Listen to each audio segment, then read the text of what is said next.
Good afternoon, everyone. Welcome, and know that we see you joining us, and we're just waiting for a couple of other folks from our waiting room to join in. So far, we've got about 13 people. And we'll get started in just a moment.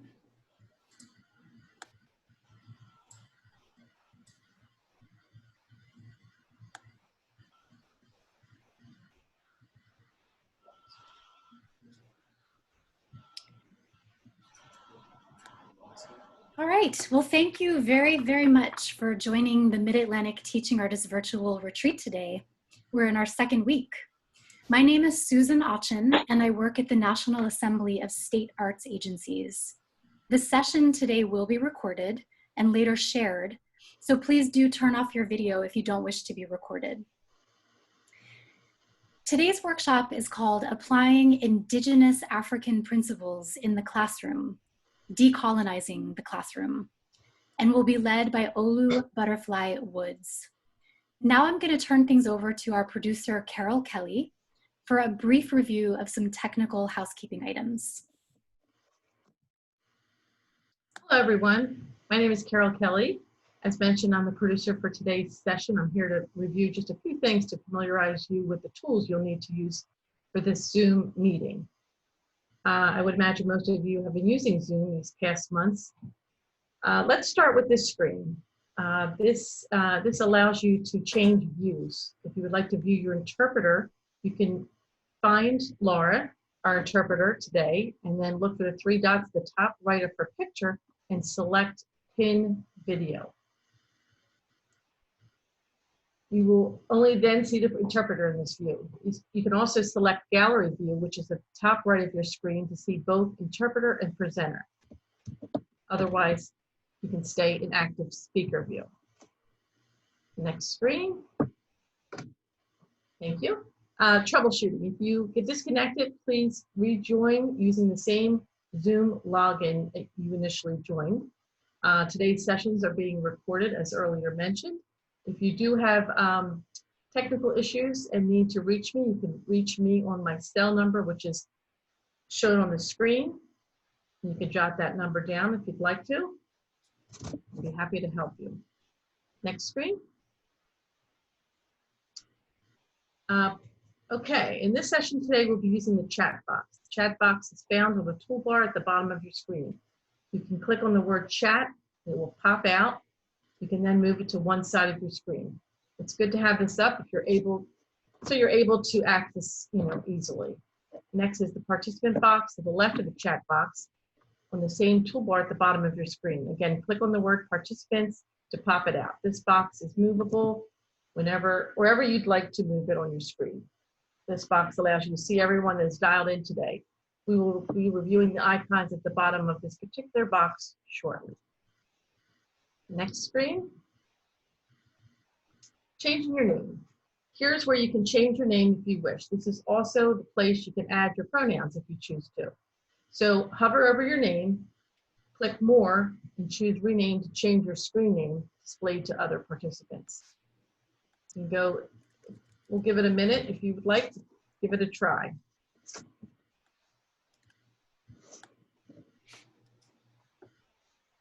Okay, last screen, I believe. Okay, here we go. This is the last slide. These are the icons that are found in the participant box that I had asked you to pop out earlier. If you didn't pop it out, simply click on the word participants on the toolbar at the bottom, and it'll pop right out. At the very bottom, you'll see these icons listed. You'll see a blue virtual hand, a green yes check mark, a red no X, as well as other icons. If you found it, would you mind giving me a blue virtual hand?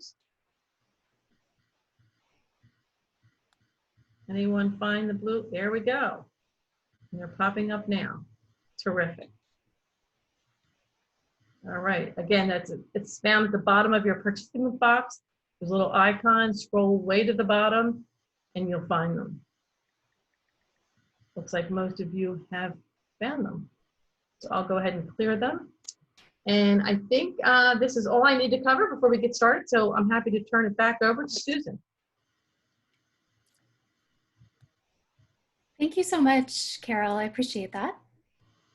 And I'm happy to introduce you to Olu Butterfly Woods. For over 2 decades, she has been an educator and teaching artist at schools across Baltimore. She is currently the director of Do More Baltimore, an organization using art to promote civic engagement in marginalized communities. And she's the founding co-director of Free Up Village Community Supported Education, which focuses on African STEAM edutainment spaces. For more information about Olu and her good work, look to the chat box in just a minute to download the retreat presenter packet. Now, please welcome Olu and let's begin.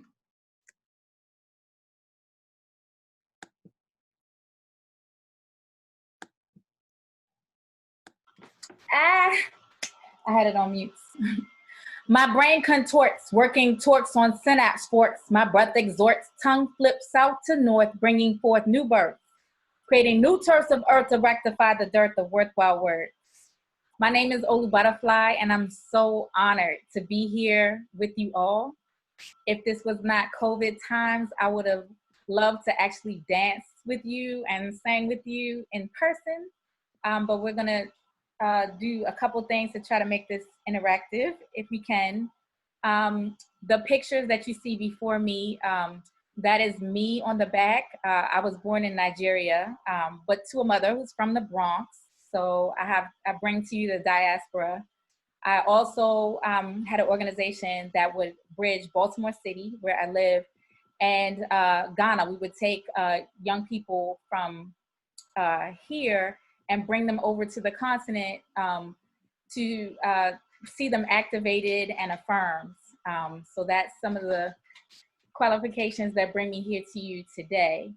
And what I'd like to do first is we call on spirit first. And today we are going to do some libations, if that's okay with you all. I do not see the chat. I need to work on that. I don't see the chat. So I don't know if people can unmute, but what we do, libations, if everybody can see me, we start with water because water transcends and connects us to spirit and all the elements. Everything that's alive needs to drink a little bit. And I have an altar behind me that has some different elements. Like I have a 200-year-old cannon from the slave dungeons in Ghana, for example. If you all choose that as something to discuss today, I'll talk to you about it a little bit more. But I would like to recall on our ancestors, our blood ancestors first. And so I'm going to do that. This is something that I do in my sessions also with young people. We call on the energy that we like to be here. So first, I'd like to call on my grandmother, Esther Butler, and we say, Ashe. This is where I usually invite other people to say some things. Charles Thomas, my grandfather, we say Ashe. Ashe. Marvin Woods is my father in spirit. We say Ashe. Ashe. And we also called on our collective ancestors. So there's people who you might not be related to by blood, but they represent, you still draw strength from them and you're part of their lineage through your work and your philosophies, etc.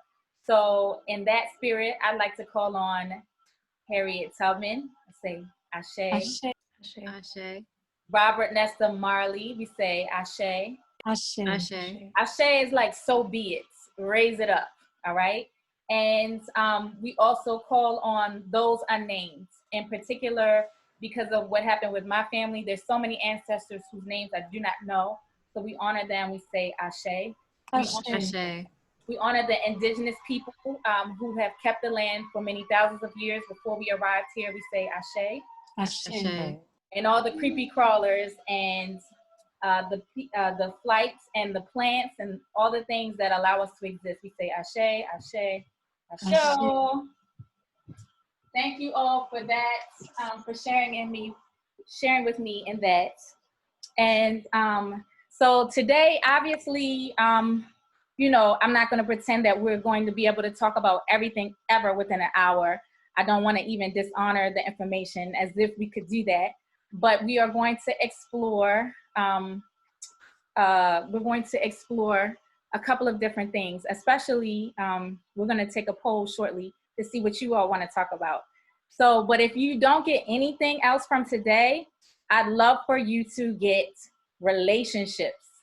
Like that is what this is all about, really, is about relationships, bringing relationships into our classrooms, the relationship between learner and educator, the relationship between the learner and the material, and so on. So relationships, that is key. So we are, I'm your village guide, and we'd like to start your journey here in the village with us today with a song. The song is a Griot song, or we call it the Jolly. They're the people who hold the history, and it goes with a dance that opens up a portal between the spiritual world and the physical world. So my daughter, Adwa, is gonna help me with this. You ready? Okay. And I have to say that I am not a singer, but if you can walk, you can dance. If you can talk, you can sing, all right? So I'm not the village singer, but we're gonna sing today. If I could, and it wasn't gonna sound real crazy, I would totally have you all sing with me and teach you the song. You have to come here with me. Okay, here we go. Olari bo mansaya, ni kelebo elai. Simbo mansaya, ejalia. Olari bo mansaya, ni kelebo elai.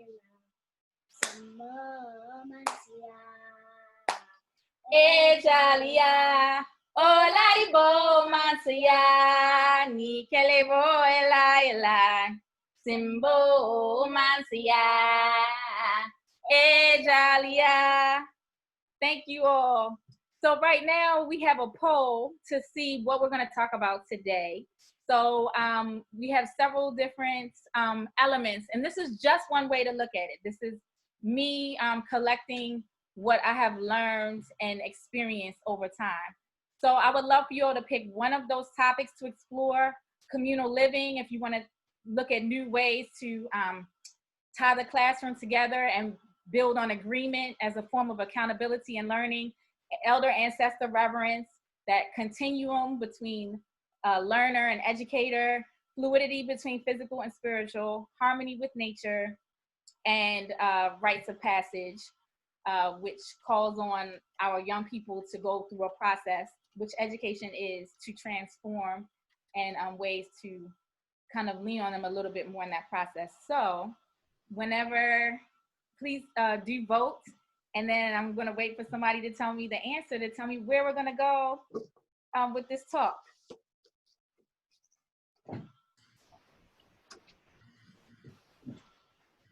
We have about 62% of the votes in. I can give it another 10 seconds. And then I'll end the poll and I'll share the results.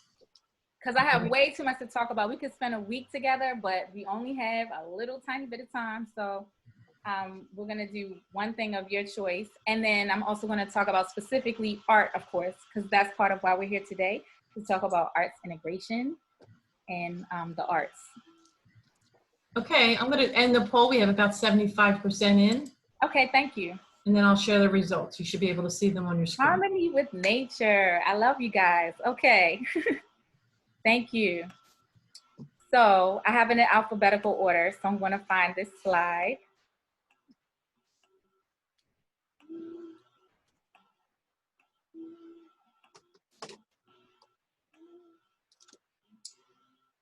All right, so what I have here is two proverbs. One says, the axe forgets, the tree remembers. And I take that to be that there's some things of our creation. Sometimes it's used to build and destroy. But the tree we can always go back to as a grounding. That's just my personal interpretation.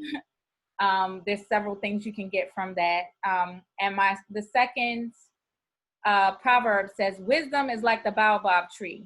No one individual can embrace it.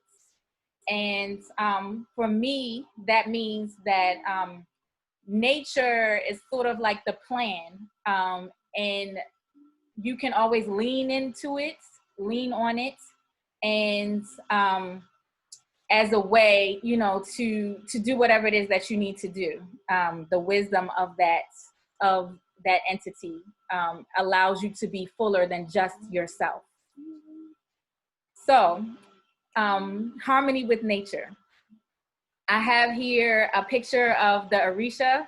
This is in the Ifa tradition, which I grew up with. So we have a picture of 3 goddesses. Some people feel like we are like African people, like worship a piece of wood. Absolutely not. But they are embodiments. So a lot of times the deities are embodiments of nature. So Yemaya is the sea. Oshun is the river, and it's about Yemaya is the mother who will also engulf you, cut you down lovingly, tough love. That's the spirit of like the sea and the ocean. Oshun is also the ocean, the also water. I guess Yemaya is the river. Oshun is sweetness, but there's also different aspects to that. And Oya is the wind. The winds of change. That's what we're all experiencing right now. It's very uncomfortable. This time period is full of change, right? But that's what brings the seeds around, makes things new again. That's Oya's job. So we also have an Adinkra symbol. You will see that throughout my presentation. They are symbols and they're based in reality. So this one is 2 crocodiles. So with Indigenous, we look to nature and we get ideas for how to live. We model different aspects of nature. And so that's also what the bird mask is about. So in this village, you may find people as they are harmonizing with nature, using herbal healing. And so right now, as people are debating what is some good remedies and immune building, we're using mullein tea, for example. That's good for your lungs, wet cough, dry cough. So we have that. I've had to share that out among the community. That's just one example. And natural technology, being able to, the technology not being such an extraction, but working with nature. And I'm going through some of these, but I want us to start thinking about like how this can be applied inside the classroom, because I'm going to invite people to share some things, and we'll see how that goes with this presentation interactively. So natural technology, foraging and agriculture. My son goes to forest school around here, so he spends like 5 hours in the woods foraging, learning what materials you can eat if you need to, or just because you want to, or what can be used as a salve. Accepting the continuum, recycle, reusing, repurpose. You use the whole thing, right? I have a drum, for example, and there's some people that eat goat meat. I do not, but the skin, nothing is wasted, all right? And everything is repurposed. That's why plastic is sort of wreaked havoc on, in indigenous populations, because if you're eating an avocado, the pit, you could just throw somewhere, but that doesn't work for some of the things that we have here. But that circle of life, that cycle of life, patterns, rhythms, cycles, our heartbeat, the seasons, looking to those to set time and to shape what we do. Nature is grounding, it's balance, and using it for programming. So as educators, that's what we do. We program people as people who transmit culture. Young people are ready and ripe for programming. I used to resist that word as an Aquarius, like I don't want to be programmed. But that is what we do. It doesn't have to be bad. And so using, like for example, lavender tea or chamomile tea. I have a really robust, rambunctious son. I have 4 children.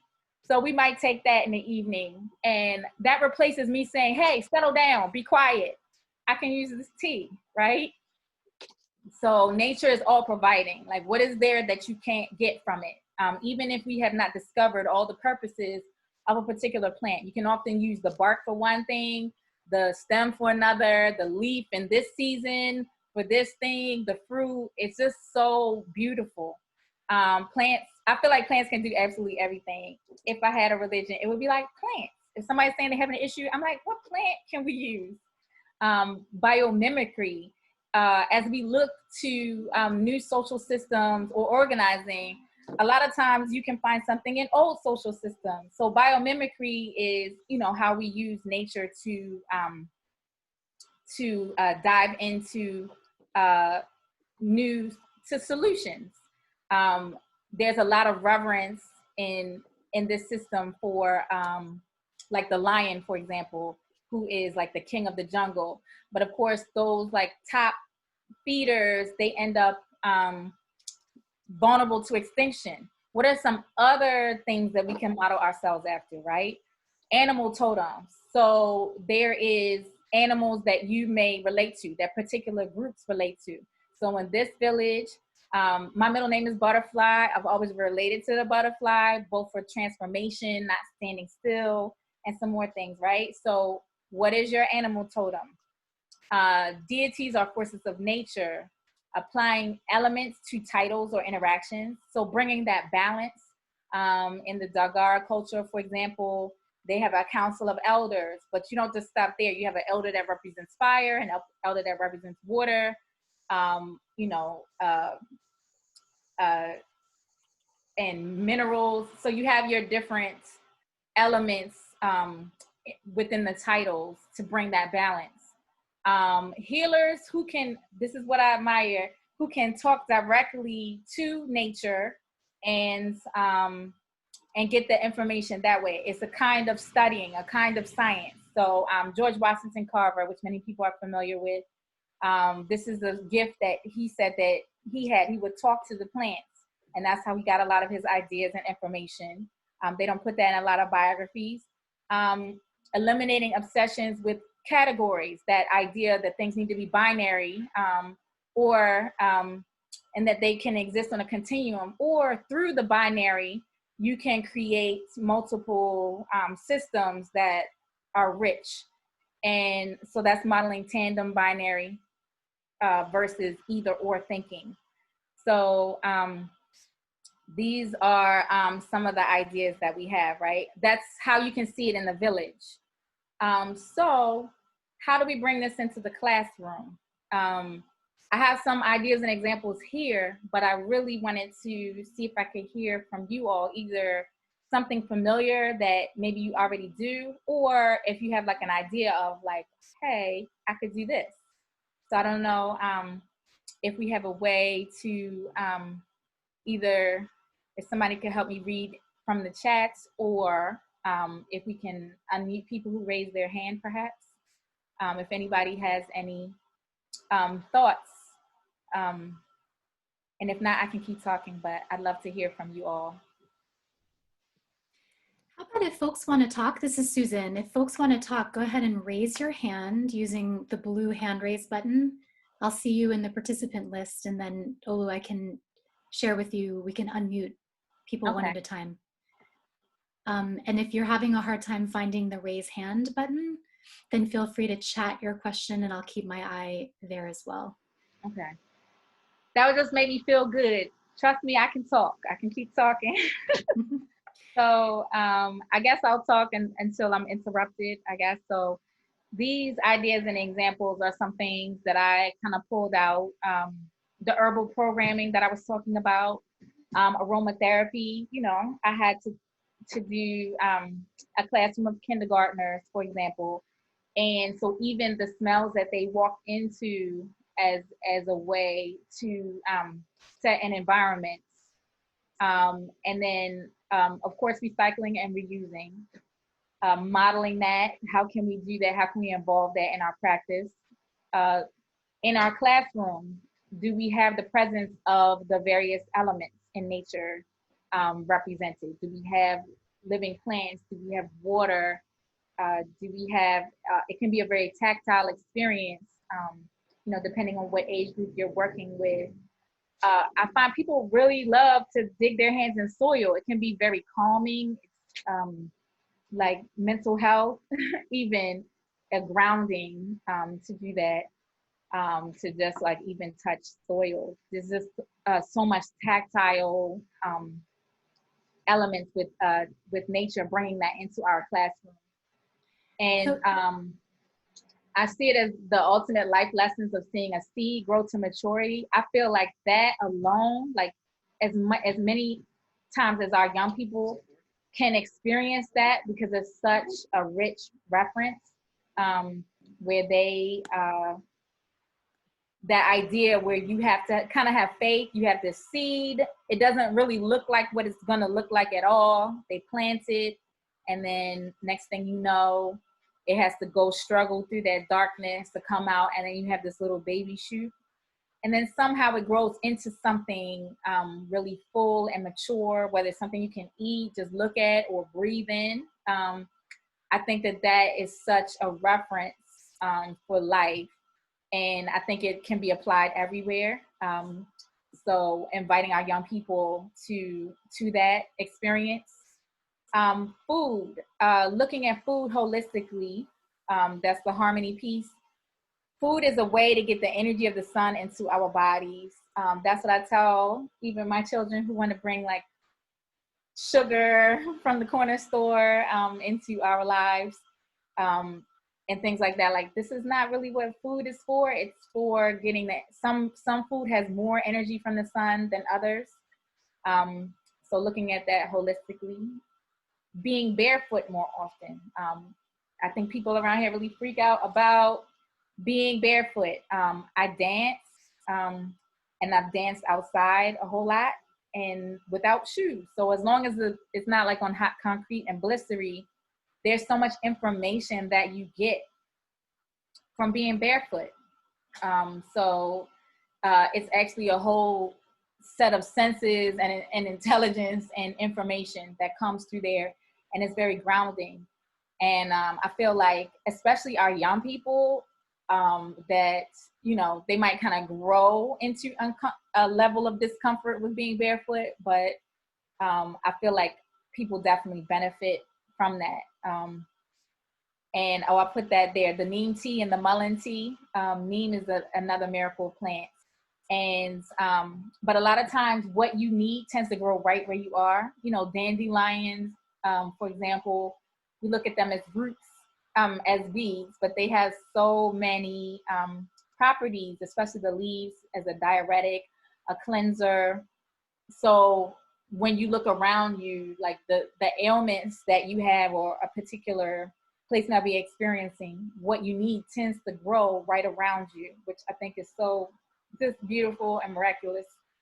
And problem solving, when you're having an issue, thinking, how does nature solve this? What would nature do? And I find that nature, as well as particularly, I'm a tree hugger. I don't know if I have any other tree huggers in the house. When you need that grounding, that emotional grounding, sometimes it's like a hug from nature, or being in nature is absolutely the remedy.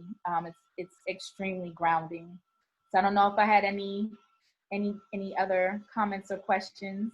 You have some really great ones, and Okay, would you like sorry, I shouldn't have been talking through that. Okay, no, go ahead. No, it's great. How about if I just read them off, and then yes, please. Okay, great. So Gina Rice says, I do a meditation for students to connect with their spirit animals. Mm-hmm. Then we create a clay animal from that meditation. Mm-hmm. Jennifer Ridgway says, I use aromatherapy in my dramas quite a lot to set the moods and engage students in specific characters. Wow, I love that. Amber Coppings has contributed that she works with adult women in recovery from addiction. They take daily walks. We've started to incorporate natural ink making and dyes using flowers that they forage for every morning. Wow, I love that. It helps them put peace and creativity at the beginning of their day and take some time each week to really focus on gaining new skills. Mm-hmm. And then Samantha Clark, this is the last one, is I love the idea of looking to nature to remove the binary. I think there's so much to learn about the cycle of life and how this can remove the binary of good things happening to good or bad people. Yes, thank you. I love all of that. And thank you for affirming looking to nature about the binary and the either or thinking that has a lot of us stuck. We have a two-party system, kind of. There's other options, but for example, and so that kind of creates this really interesting tension, the either or of it. So yeah, permeates this particular culture, but we can choose what we do in our classrooms. And so, so some things to just kind of take away from this is, how much time do you spend in nature? I know there are times when I'm more or less. What is in the immediate environment of you? And how can you make whatever you do more eco-friendly? So I know that I'm not personally an ink maker, but I love considering that skill. I'm a poet, and in writing class, maybe we can consider like making poems with ink that we made. I love that, and going into depth in that way. And so I want to the next element I'd like to talk about, and like I said, this thinking here is the way that I kind of divided up these principles, but they are not like universal, and they really overlap. So I definitely wanted to talk about art since we are here. Definitely to talk about art collectively as a part of this whole conference. So I have this proverb here that says, "You are beautiful, but learn to work, for you cannot eat your beauty." So what this is saying to me, I don't know what it says to you, is that what I call this is functional art. Art is here to do work. So the idea that art in the village, art is utilitarian versus decorative and aesthetic. Like it's here to do work. So in this picture, we have capoeira, which is, sorry, I don't know if that disappeared for you all too. So we have capoeira, which is an Angolan, Afro-Brazilian martial arts form. And it very much involves singing, and it looks like dance. They had to disguise it in order to train, and they repurposed their bow and arrow into instruments, as you can see. So this idea that it's everything is kind of moving together, and even in African martial arts, there's singing and there's music. The idea of the drummer boy, I think, came from there. So I also have a picture of fabric. The fabric often tells a story, like each year or each season, they come out with new fabric patterns, and they have names, and they can indicate different things and tell different stories. And I also have the pattern in the young lady's hair, cornrowed. Sometimes that's even been a map. So the idea that we don't have time for like aesthetics just to be. Everything has to be doing something. So this is art versus a museum. And a museum, the art kind of sits up static and still versus being used and in the home and in that way. And that art is food versus something reserved for the privileged. So this idea that like arts is yes, for the access of the privilege, but it's something that everybody needs in order to eat. It's a part of life. Like you have to take it in. And it is items from spirit for spirit. Art is the inside of the world. Art is art as ritual. Song and dance are functional. It's not just like for no reason. We're gonna see a video with that. Music accompanies everything. Everything can represent, can have flair, can have personality. So a spoon, you know, it could just be this. I mean, even, don't get me wrong, the clean shape and design can do something, but it can also, there can be personality put even in something like the spoon or the fork, right?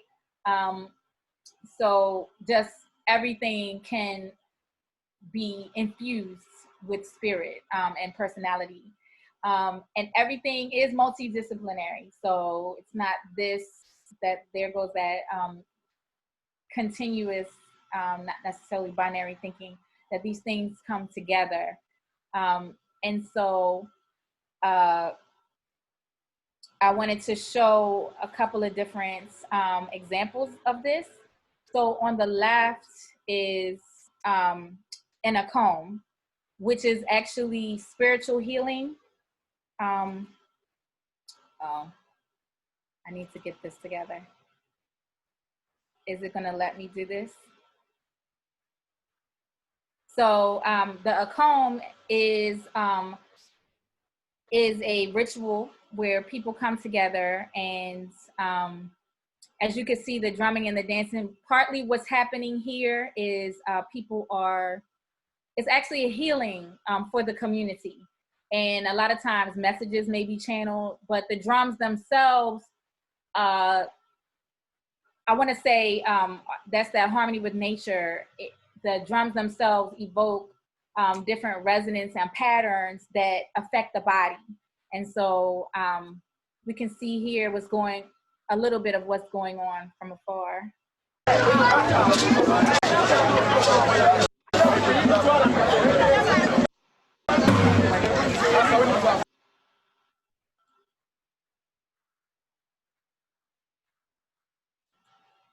Okay.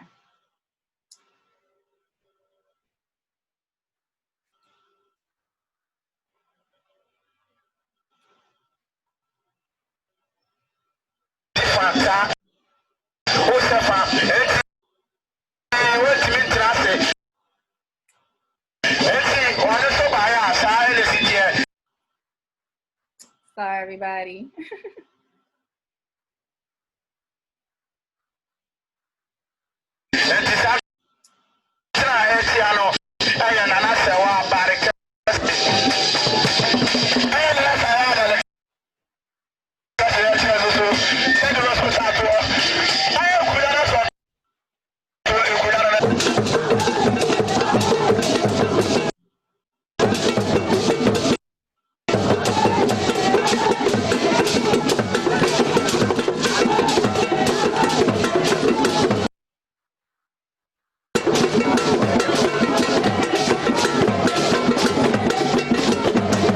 We see the main dancer,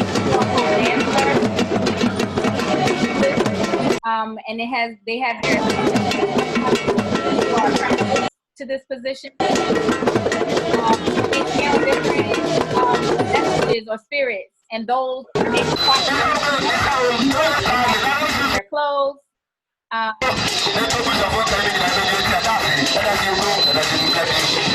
There might be make sure that is away from them.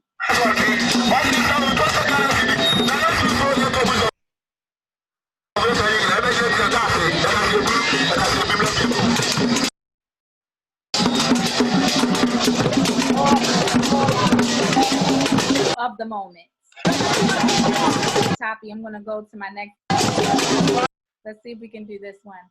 So this is in Tanzania, and a lot of times the singing, if we were together, I would have taught you a harvest dance and song.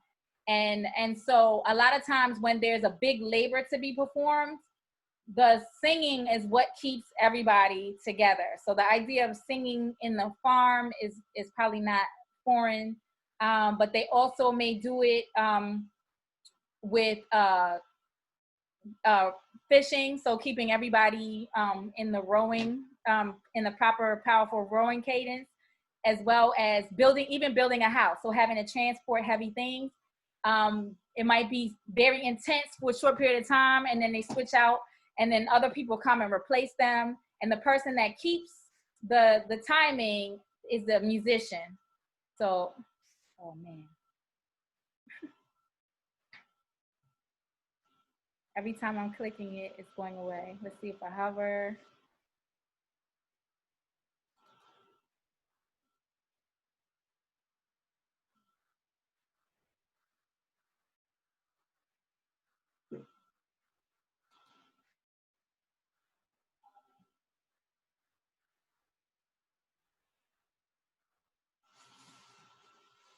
So this is in Tanzania, and this brings me so much joy. So hopefully it works and brings you some joy too.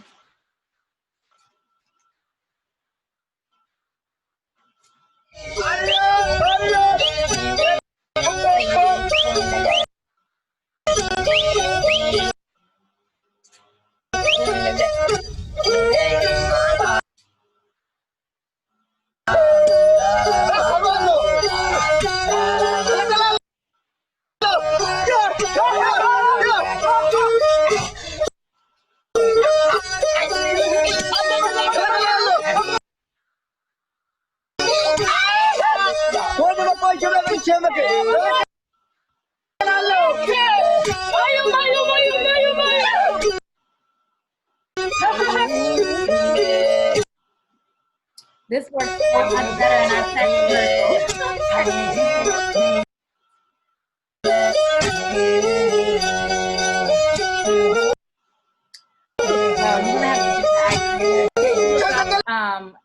Musical labor. I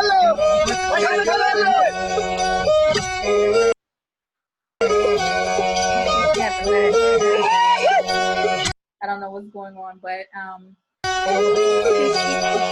fiddle player. Well, it's not a fiddle. He's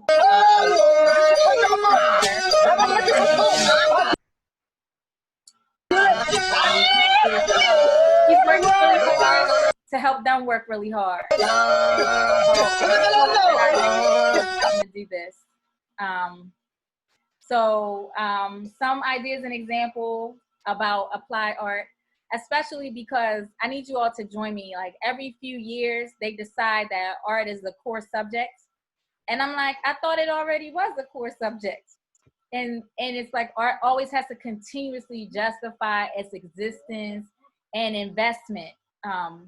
And we know that, so ideas and example, of course, arts integration. There is no subject that can't use art. It doesn't exist. Like art can be infused with every single subject. The classroom space, art can be everywhere. It should be accessible.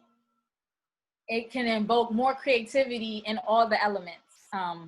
If you have a drill, if you have the tools that you're using, just more creativity. If it speaks life, more beauty and expression.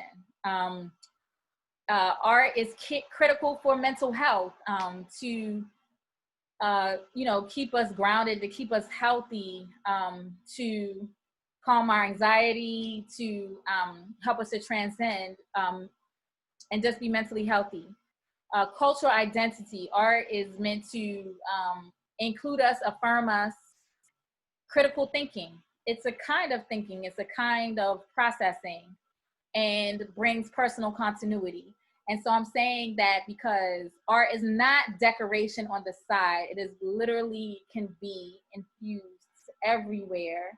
And to look at it as these other things helps people to understand that its involvement is critical.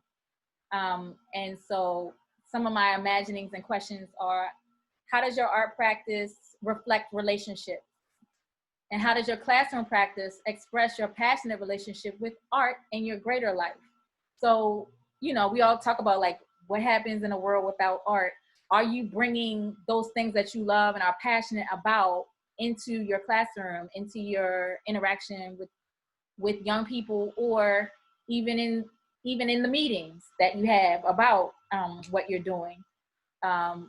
So I don't know if we have any, I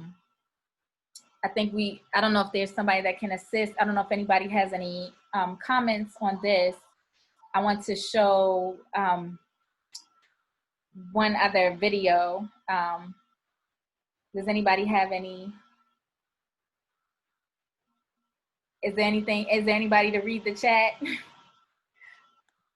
Sure, yeah, Okay. I'm seeing, If anybody has any comments or questions about applied art, mostly I'm inviting you to continue to defend art with me.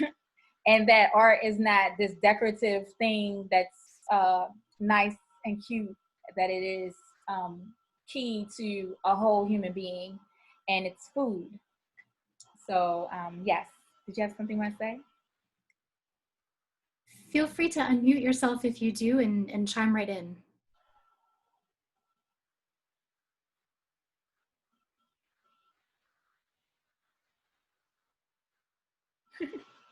Well, I can also invite people. I'm gonna pray for this slide that this video works like it did when I tried to play it before. So this is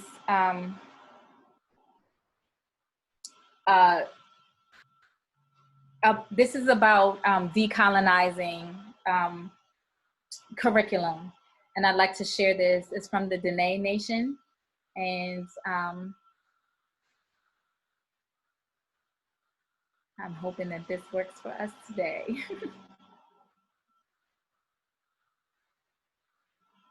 Doctor of Philosophy in Maori Studies, Indigenous Studies, Environmental Studies, and Education.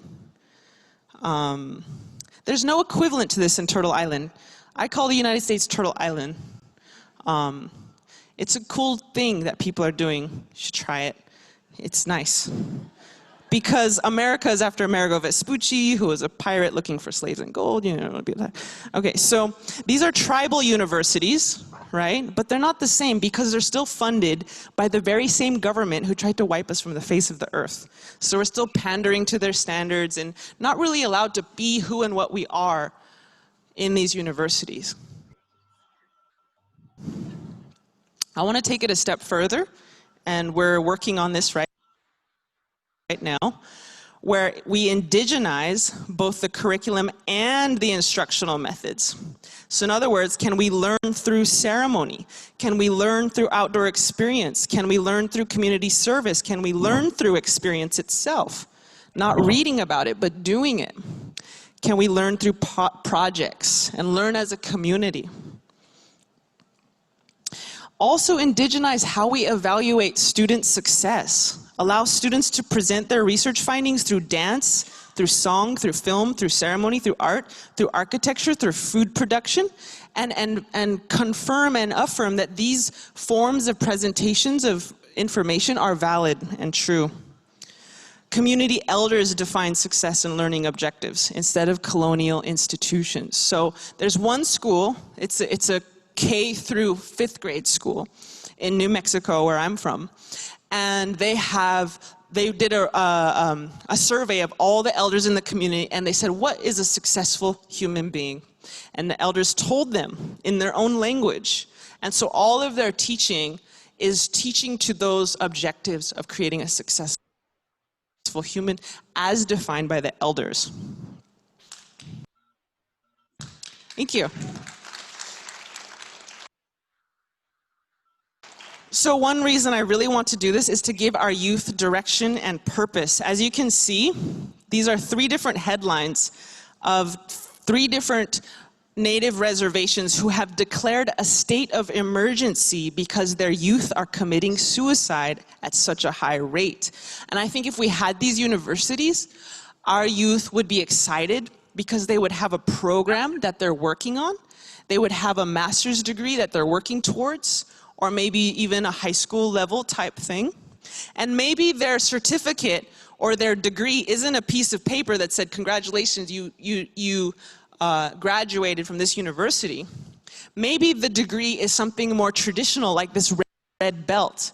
I got this red belt when I was 14, after I had my first menstruation. And this was their degree. They said, you are now graduating into womanhood.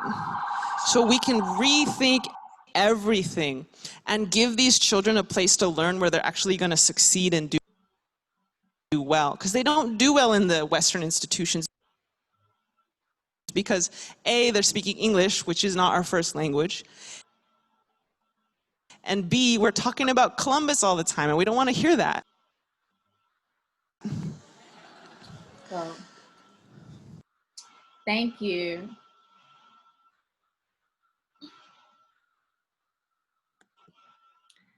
So, I wanted to share a little case study and then take some questions and answers. So if we were together, we would do this, but I'm gonna still invite you to, this was an arts integration piece I did with these wonderful kindergartners. I don't know if you see them. There's a book called Elmer, and it is about an elephant who is very different and is full of personality. He is made out of patchwork as opposed to the regular grayish, brownish of an elephant. And not only that, he's full of fun and excitement. He makes everybody laugh and he brings joy. And in the end, his uniqueness was celebrated. For a moment, he wanted to be like everybody else. And then they decided to have an Elmer Day where everybody would dress up like him and he would dress up like them. So this is, so what we did was, you know, we read the book, but we used the book as an invitation to community because that's what I felt very present in there. And so what we did a process where everybody created their own patterns in the strip. So they used crayons and then they used watercolors to go over that and created these wonderful designs. So my daughter did some of these. One of them was her favorite foods. She put her favorite foods and kind of made a pattern and the strips, and then we cut it up so that our elephant that we created was not just made up of our own, but we this is my daughter's elephant. She's supposed to be here to present to you all, but she went to the left. His name is Alex, and he's made up of strips that our family created. So we looked at just different things that represented us, and also Adinkra symbols. And Adinkra symbols are particularly from an area in what is known as Ghana today. There's like hundreds of them, and they've been used for hundreds of years. And they mean different, really wonderful things. Anything you could think of is represented, and they kind of come from nature. They're abstractions from nature. So I don't speak Tree very well, but this is Akofina, which means courage and valor. This is dynamism and versatility. So my daughter recreated that one, this one up here in the corner. And then they started off with just some shapes, and they created it and they turned it into an elephant somehow. And then we eventually put these on puppet sticks to recreate the story. And then we did a whole dance, and we told elephant jokes to kind of bring it to life. So the idea that we were creating from community.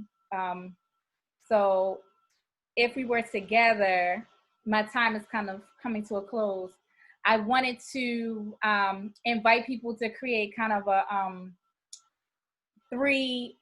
to create from how you represent in your learning and teaching philosophy, to think of 3 different, this is only a small representation in front of you, there are several, there are hundreds.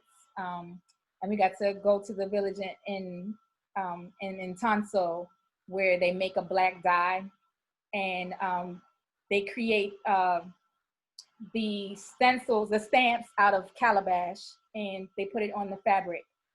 So these are just some of them. So we kind of are running out of time, because I really did want to invite people to create their own pattern of 3. But as you can see, feel free to look up Adinkra symbols and knowledge, strength, adaptability, energy. These are just different elements that maybe can be incorporated to affirm identity, or like what your philosophy or personality or daily living is, and maybe create something together based on that. So yes, sorry we ran out of time, but I'd love to take any questions, and if there are any, or comments. If folks have comments, this is Susan. Feel free to either raise your hand or chat them out. I can read them out, or just unmute yourself and chime right in. I think we have about time for about three questions. Alex would like to know if you have anything that you'd like to say. These are some of the strips I wanted to show you.